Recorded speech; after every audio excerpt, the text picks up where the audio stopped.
Welcome to Casual Conversations, episode number 9. I am your host, Ryan Bean, here with my beautiful co-host, Elena Sweetser. Welcome back. Chatting all things life, talking marriage, kids, work, business. Lord of the Rings. Just kidding. Movies, whatever you guys want, all things life. And we appreciate you guys tuning in for yet another episode. Yes, we're excited to have you guys back for yet another episode. So as you guys know, we have every episode, one of us will come with a topic that the other doesn't know. And today is my turn. So let's have a casual conversation, Ryan, about you're back to your 18-year-old self, just out of high school, and God will bless you with one skill, mastered skill. Okay. What skill would you master going into your life? Can luck be one? No. I don't know. No.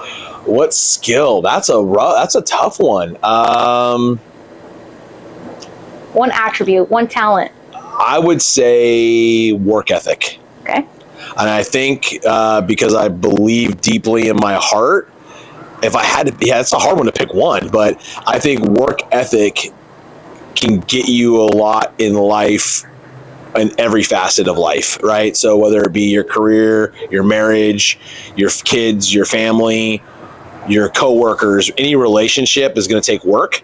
So I think having a strong work ethic can pretty much trump a lot of different shortcomings. I guess you never quit in your life. I don't quit. That's something I can't say. Yeah.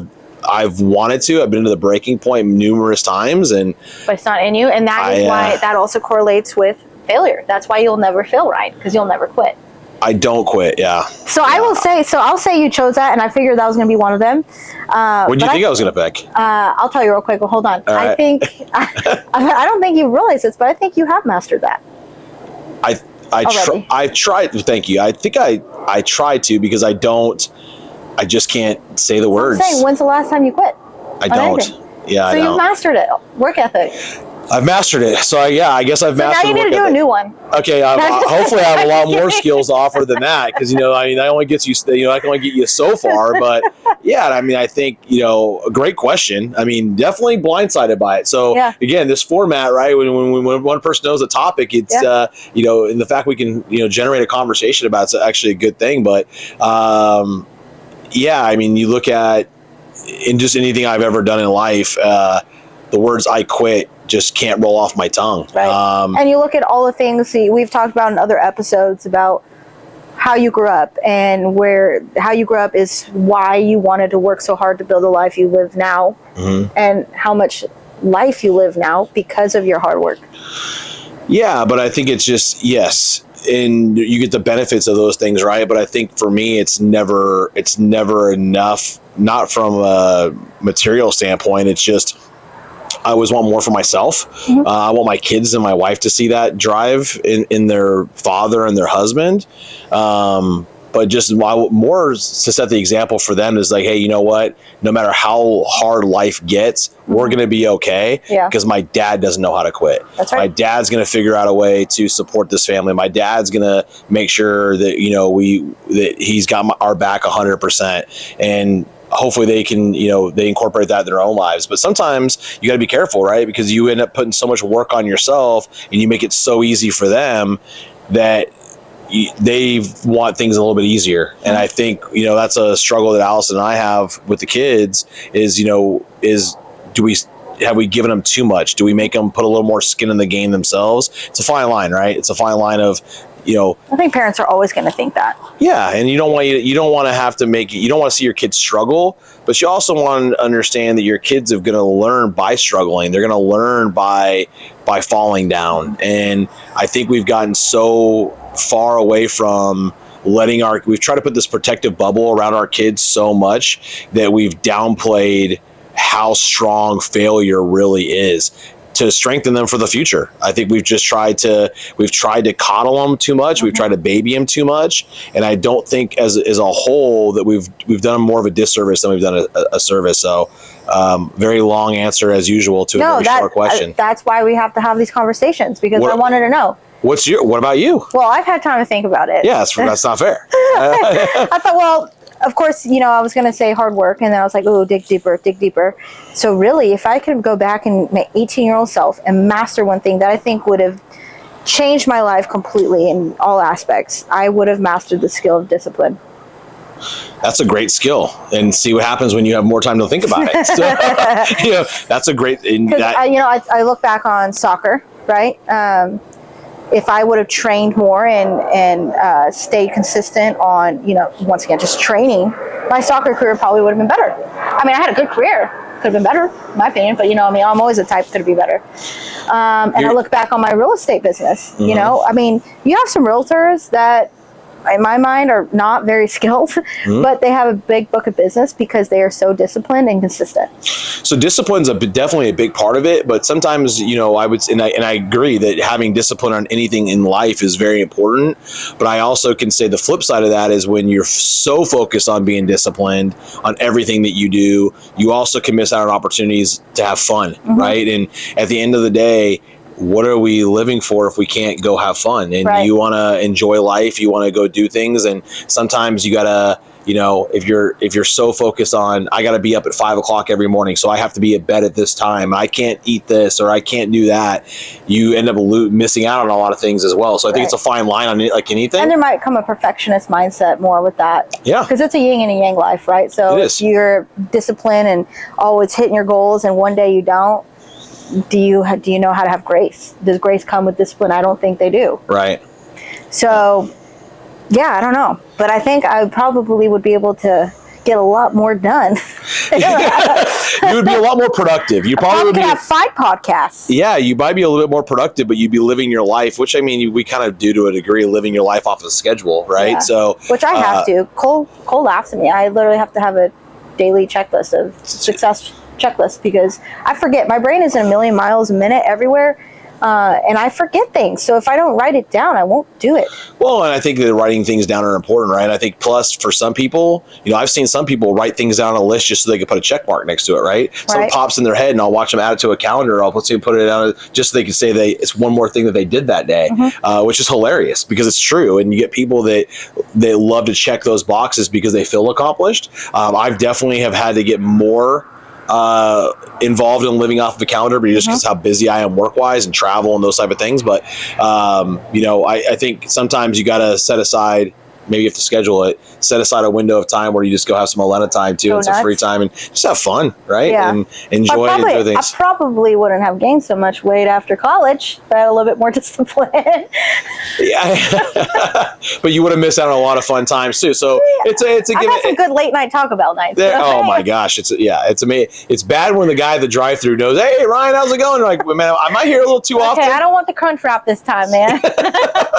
Give me a couple tacos. Yeah, Taco Supremes, no tomatoes. They know your order. Is this Ryan on there? I thought I would recognize that voice. But I think it goes back to just finding balance in life, really. And I think that it takes more than one thing, right? And I think that there's no, based on your question, which was a great one, is there's no one size fits all. There's no one skill that's going to get you to where you want to go in life. I think it's a multiple of different ideas. It's multiple skill sets that you need to be successful. Do you think we're meant as human beings to master only one skill? Not at all. I think I think that I don't think you truly master anything. Yeah. I may be better at it than some other people, but I think that there's people that have got skill. I think what you have to figure out is, what skill set do you know that you could bring to the table and try to get as much out of that as possible? And I think as a person, you have to have things that get you to the finish line, but you have to navigate your own path. And I think things change too, right? I think, you mastering, like you said, being disciplined or character, I looked at, as the more I'm thinking about that question, as we're sitting here talking, leadership. Leadership, those are things that popped in my head as well. What is a skill that really is something that you would want to master? And I think that it's hard to say that you're going to master anyone, right? So how do you try to learn as many skills as possible and get as good at those skills as you possibly can? So you could say another skill set, adaptability. Yeah. It just the more you talk about it. I bet $5 we're gonna come up with 5 more. Yeah. So she may have said, "What's your top 10?" One might be 10. Hard, but that's why you have the conversation, right? Hopefully what it does is for the people that are listening is makes you think, okay, what is my strong skill set? What is something that I know I could bring to the table? What's the value that I bring, and how do I build on that? How do I teach that or coach that to the next generation, or how can I teach my kids that, or those type of things, and or my coworkers, or whatever it takes to have some of those skills. But everyone's got certain skill sets. It's just how they use them in their everyday life. We have the DISC personality test, right? Because you know what that is. Mm-hmm. It tells you your different personality, and your strengths and your weaknesses, because everybody's built different. They are. And I look at myself as a hybrid, though, because my mom was in accounting section, really, my dad mechanical engineer. My brain is very black and white like that. Mm-hmm. It's just one way or the other. But somehow this like bubbly little thing came out. Like, how does that happen? Your surroundings, the people you put yourself around, getting out of your comfort zone to meet other personalities and other people. Sports had a big difference on that too. Sports, you had to be part of a team. You had to adapt. You had to learn how to adapt. You also have to learn how to deal with other personalities, right? And I think in anything life there's going to be people you connect with, and there's going to be people that you don't connect with at all. But in the professional sense, you have to figure out how to adapt to every kind of personality, right? And I'm loud, I'm obnoxious. When I walk in a room, some people love that and they embrace it. And some people can't stand it, right? But for me, is what you see is what you get. And, so I think because of my age, I'm still learning to accept that from people, because there are people that are mean to me and just don't like me because of me, right? And my positivity and just who I am as a core offsets people, because they might just be unhappy in their life. And it's not that I'm wishing poorly on them in any way, but like I remember multiple times meeting people and immediately them just being rude to me, and I used to take it personally. But it's not about me; it's about them. Yeah, and you have to, and it's a hard thing, right? Because you're human, so your feelings get hurt, right? And I'm in sales, right? So I know for a fact I've rubbed customers the wrong way, or suppliers the wrong way, or my bosses the wrong way, or they may have dealt with me because I could perform, but like, you know what, Ryan's not the type of guy I want to go have a beer with, right? Yeah. And that's okay. And you have to realize that you're not going to be everything to everybody, and everyone's cup of tea. No, and that's fine. And at the end of the day, they've got their circle of friends, and likewise, like I've got friends that are extreme introverts, right? Which is weird. One of my best friends is an introvert, and I'm as opposite from him as possible. But I think why the relationship works is because we both recognize it's good to have a little bit of both of those, and we don't judge each other for who we are. We accept each other for who we are, and I think with anyone in your social surrounding or any coworker, people you work with, it's the more you can wrap your head around. This is who this person is. That's just their personality. There doesn't mean they're a bad person. It just means that we look at things differently, or we're not the same kind of person. But it doesn't mean anything. It just means that to me. Yeah. Exactly. Yes. It doesn't change anything. It's let the people that are around you be who they are, accept who they are, but you got to be you, and you got to be true to yourself, and kill them with kindness. And if they're rude to you, you just keep being the same bubbly Elena Sweetser that you are. And if they adapt, they adapt. If they don't, it doesn't. I used to do that where I would just let it go and just quote unquote be the bigger person. But I think it comes to being the stronger person. Yes. Which means not one getting to their level, but also setting that boundary with, you don't treat me this way, or I won't accept this. Yeah. And I've had to learn that over literally the last 2 years. I've had to learn that because people have taken advantage of me a lot. Yeah. Since I got in real estate, both as clients or as business partners, and I would just let it go by, and I'd always think, oh, be the bigger person. I remember telling my therapist, I'm like, I'm such a happy person, but I feel angry all the time. That's because I lack boundaries with people. And so over time, I've been setting stricter boundaries, and some people don't like that. but I am much at more peace now than I was before, of constantly just being angry and bottling stuff up. Well, what you have to do is you have to think about yourself is that most people are worried about themselves and their own unit as well. So why give this energy to these people that really at the end of the day don't give you or your family a second thought? Yeah. And it took me a long time to learn that, because I think anyone as humans, just they want to be liked. And especially when you look at yourself and you're going, okay, I'm kind to people, I'm respectful to people, what can you not like about me? Yeah, I talk a lot, or maybe I'm, I like to hear the sound of my own voice, and which I do, unfortunately, one of my faults, but I recognize that fault. But it's, these people don't really care about my family. They don't give my family a second thought. So why am I wasting so much energy worrying about how they feel about me? And like I said, it took me a long time to listen. I mean, Allison used to get on me all the time. She's like, "Why is it bothering you so much?" I'm like, that to me. Because, and I think to myself, I'm like, I don't get it. I think it's for me. It's like, okay, I didn't give them a reason not to like me. I didn't give them a reason to take advantage of me. I didn't give them a reason. And what you have to figure out is that's just who they are as people. Right. And you wish them all the best, but you keep your core people very small. And I would say the acquaintances or the people that come in and go in and out of your life, you just, that's what they're there for, but you don't give it much more than that. This is still going to be a topic for another day, but briefly touch on it. I know you remember the mental hard time I went through when I was going through a quote-unquote breakup with some friends a few years ago. Yep. That was so hard for me because I was the one that realized our values don't line up, and I had to get myself out of that circle of friends. And a couple of them ganged up on me, and it was not easy, right? And I remember telling my therapist, I said, I don't understand. I was such a good friend to them. I love them. I was always there for them. I took care of their kids when they needed to. Like, I don't understand how they could treat me that way. And two things he brought up. One, he's like, when people are like that in general, not just those two, but in general, are mean to you and take advantage of you and are mean to you for no reason, it's because a part of you is someone that they wish they could be. Yep. And they can't, and they hold that against you. Yep. Which is not fair to me. And I have to realize that's them, not me, right? Correct. And two is you can't control how people are. People are going to be who they are. And once again, it goes back to what you said. You have to accept who they are. And it's your choice after accepting who they are. Do you want them in your life, or is it easier to get them out of your life? And I'm glad those people are not part of my life anymore. But that was a really hard transition to go through.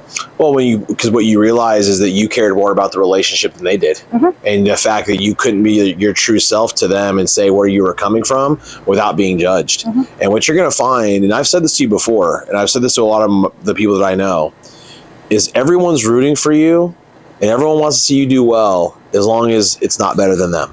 Yes. And that's the facts. And it's very rare you find people like us who are very happy for you. Absolutely. And it's a rarity. And I try to hang on to those people. So I surround myself with people that want to see me win. I surround myself with people that I want to see win. And in everything, it doesn't matter what that win is. The win is different for everybody, but you're going to realize the majority of the people that come in and out of your life, you value the friendships, you value the relationships way more than they do. You care more about them than they do. You care more about their kids than they care about your kids. You're fun to hang out with. You're someone to go have a party with. We like you as long as you fit in our bubble. As long as you fit in the mold of kind of person that we want to be around, you're the best person ever. And then until things get tough and you say, you know what, I got to remove myself from this situation. And like you just said, I think truly, and your therapist is spot on. It's because you're becoming the person, or you're the person at your core that they wish they can be, but they don't know how to be. So it's easier for them to lash out at you or be disrespectful to you. Try to bring you down to their level. Misery loves company. I say trying to rise up to their level. Yeah, because that's work. Right? It's work to raise up to that level. It's work to have a tough conversation with your friends. That's work to say, you know what, I don't like being treated the way that I'm being treated, and have a conversation, because most people don't want conflict. Most people will avoid it at all costs, because they would rather have a make-believe relationship or a relationship with someone, or that human interaction, and say, really, is this the kind of person I really want to be around? Is this person, do I respect them? Do I value them as a human being? Do I value them as a parent? Do I value them as a coworker? Whatever the case may be.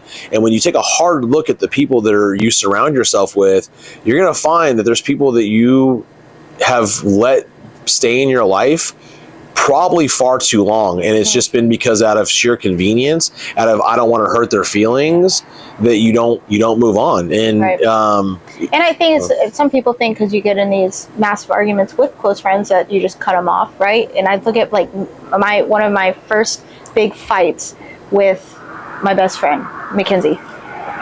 It's just funny because today she's listening. I guarantee her she will be today listening. I walked in, I was like, "Who am I talking about you in the episode?" And I was just joking, but here we are, girl. Here we are.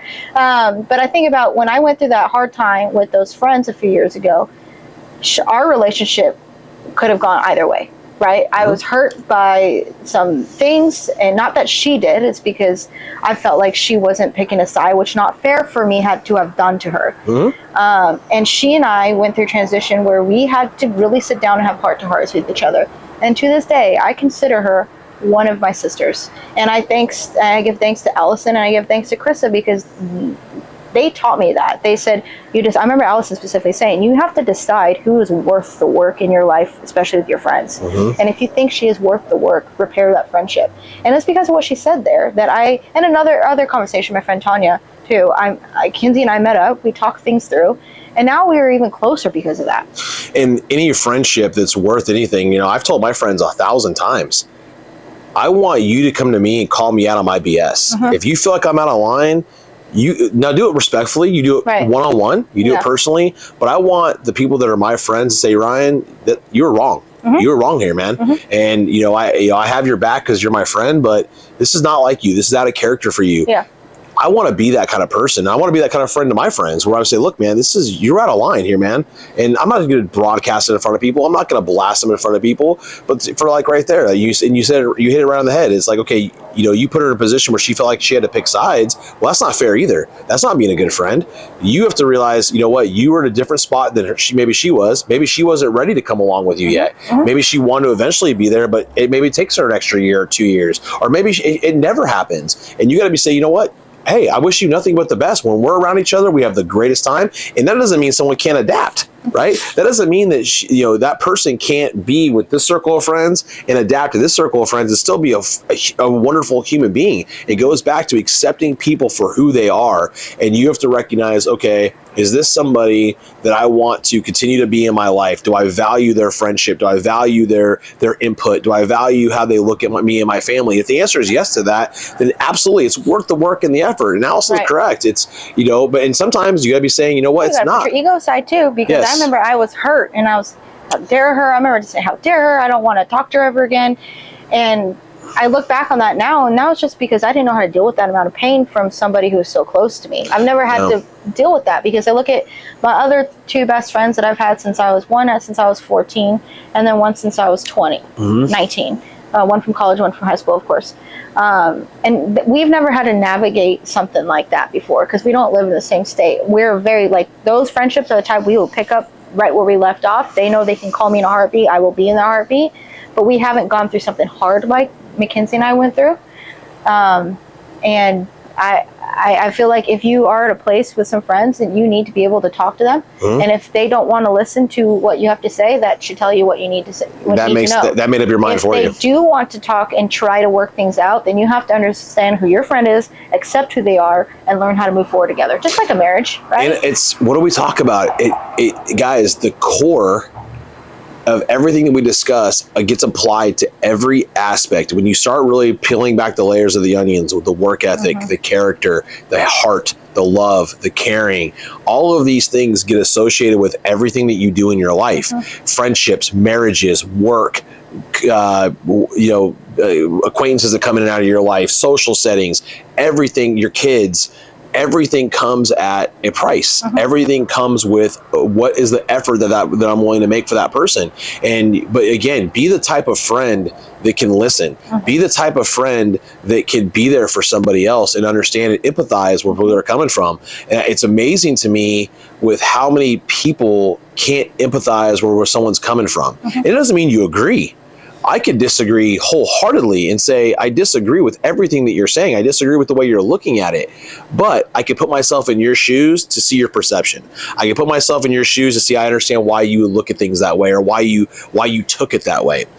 Even though I disagree with how you took it, or how, whatever the perception was. Right. And we've gotten so far away from that, and I just disagree with it. I think that you have to be able to look at people and say, okay, I understand. And, I understand that you were hurt, and look at how good your friendship is today. And I wanted to public shout out. But it took both of you to I had to put my ego aside and reach out to her, and she had I know she knew our friendship was worse than me, because she right away was like, let's meet up. But I said some mean things to her, and she could have easily been like, screw you, and never talk to me again. So forgiveness. Yes. Forgiveness is a big part, right? They were human. Yeah. Now my kid knows her as Auntie M, and I will be known to her daughter as Auntie E. Like, we're family to each other. And the people that you said that you had to walk away from, that doesn't mean you didn't have great memories with with those people. That doesn't mean you didn't impact their lives some way. There's probably some type of lesson in it, some way, if you look at it. Well, you look at, I know one of the people that were in that circle that you're no longer, and I know you have a relationship with their daughter, right? So their daughters, right? So you have a relationship with their daughters. So, okay, did you still gain something? Absolutely. You still gain a relationship with their daughters, and maybe the relationship isn't with the mom anymore, but the daughters see the value in you. So you still won something. You still gain something from that relationship and going through that relationship. You wouldn't have had that same relationship with the daughters or the ability to be an impact, which I know you're going to be because they're in our inner circle. So I know you're going to have an impact on those two girls. And what did that mean long term? That was worth it. That was a year and a half of not being able to be a part of their lives. For now, I will be a part of their lives. And it came back full circle. Right. So people, and sometimes that happens, right? Sometimes people come in and out of your life, and I think the big part of it is some people don't know how to deal with conflict, like I said. So they're waiting for someone else to make the first move. Well, then the stubbornness comes in, and like you just said, you had to be the one that let your ego aside and make the call, right? And that you have no idea how long she was waiting for that call. She could have been waiting for that call for a year. And my text to her and just the thought of our friendship being over destroyed her. I said destroyed me, if I'm being honest. Because she and I have a very special friendship. So, yeah. I'm glad I made it through. Yeah. Girl, cheers to us. Yeah, exactly. And you looked at again what the long-term benefit was going to be and where you're going to go from here. And again, it's probably so much stronger today than it was 5 years ago. 100%. Especially now that we're both moms. You gotta go, and she has beautiful kids, but going through the hard, everyone is so afraid of going through things hard, and I don't understand it. For me, I guess it's like I said, it's kind of why I said you've mastered hard work. Well, because I'm not, but I think for me, it's like I've told you before, it's the reward at the end, and when you see the payoff, and sometimes the payoff can happen right away. Sometimes the payoff takes a lot longer to happen, but you still get the payoff in the end. And when you go through something hard, it truly makes you so much stronger as a person, and it makes you it adds to the skills, right? You start as yourself, but also hard in relationships. Right. So when you look at, the more I've thought about that question at the beginning of this episode, because with the work ethic it led to adaptability. Yep. It led to patience. It led to more caring. It led to more empathy. So that one skill led to multiple skills, right? And again, I'm still learning. I'm still want to get better. I still think I need to be more understanding. I need to be way more patient than I am. But I'm more patient today than I was 10 years ago. Too? Grace is every day should be started with grace, right? Graceful, yes. Having grace is. That's the gift from God, right? That's the main gift from God. So are you saying that, are you going to change your answer into hard work, into a different thing, or hard work is what stems into those other attributes? For me, work ethic has led to those other attributes because it's made me realize I have to work harder on my patience. I have to work harder on my relationships. I have to work harder on my marriage. I have to work harder with my kids. I have to work harder with my employees. I have to work harder for my company. So those type of things led to those other things. So I'm actually happy with my answer. I agree. I'm happy with my answer. I'm not surprised by your answer. I have thought you were going to say work ethic, discipline, and that's actually the only two. As you can see, I'm not too disciplined. I gotta, like I said, I love food too much. It's my daughter. My daughter with these daddy-daughter cooking days. Not good. We don't watch the calories. Let's put it that way. Maybe she can make us our brunch the next time. I can. It won't be healthy, but it'll taste good. I'm the brunch queen. There you go. Absolutely. Yeah. There you go. Well, we hope you enjoyed this episode. I think that was a good one to really actually get to know who Ryan Bean is, because that's who you are. You just recapped it on the end there. Hard work on my marriage, friendships, jobs, my guys. I mean, that's who he is as a core. So I think that, and again, it was the first one that popped in my head. So we appreciate, like you said, we appreciate you guys listening in. To Elena's point, we hope to bring value to you and your families, in whatever that situation is, and continue to. We appreciate you supporting us, and please continue to do so. Like us on social media, share us on social media. rate our page, all the things that again that I'm now. You're not going to leave us a 5-star. Go away. Yeah. We don't want those ones. We don't want those. But if there's something in our episode that made you go, or you felt it in your soul, and you know somebody else would resonate with it, send it to them. Send it to them. Please. Just a favor. Please, and we will keep this podcast going alive, and we will keep sharing this content because we truly believe in it, and I do think we are changing some people's lives for the better, and it was worth it to me. So, all right, we'll catch you on the next one. Take care, guys.